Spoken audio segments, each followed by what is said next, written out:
And that's why I think perspective is so key, because you can be in a space where all you see is despair, all you see is like no way out, and that's definitely valid. Those are some people's lived experience. Yeah.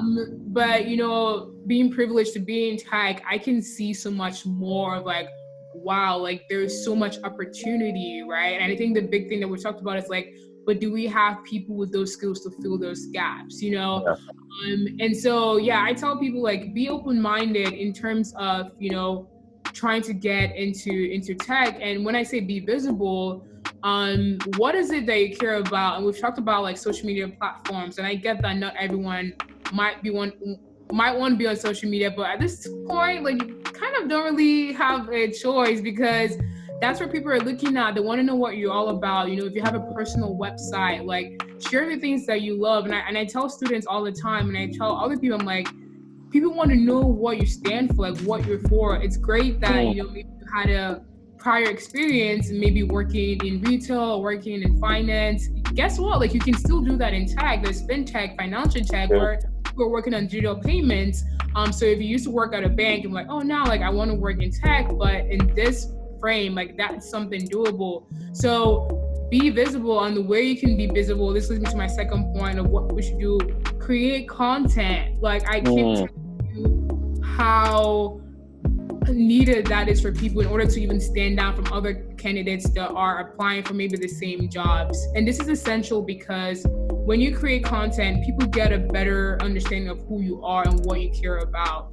And then it also invites people to engage with you. So whenever I post on LinkedIn, I get people saying, oh, like I never knew about this particular topic, or this is an interesting article. And we start engaging, and they learn about me, I learn about them. And then a few months down the line, they're like, oh, we're actually looking for a speaker to talk about this thing. And then so it's like opportunities are much more, because now they know, oh, when it comes to this, I think Grace would be a great person because she's posted about this.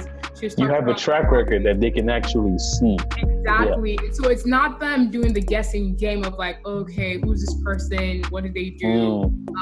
Because honestly, your LinkedIn is there for that, right? Like your resume is your LinkedIn, and people can go and say, oh, you work, as a software engineer, or you work as a program manager. Like that's like the stuff that they know, but it's like, who are you really? Like, how do you bring your presence when you can't really be in the same space as someone else?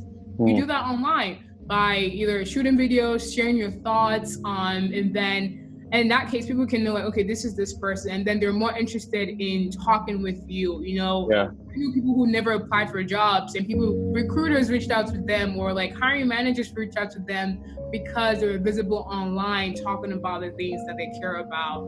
And this is different for a lot of people, because some people are like, oh, I'm an introvert. Like, what do I have to say? Or I don't like putting myself out there. I'm an introvert. Like David knows me. Like I didn't grow up being outspoken and all that stuff, but there comes a certain point in your life where you decide, would I, let who I think I am stop me from moving forward, or can I adapt and move with what's happening right now? So I tell people adapt. You don't have to create videos, but you can create blogs. If you're not good at writing, start a podcast, start a conversation, and invite people on that journey, and that.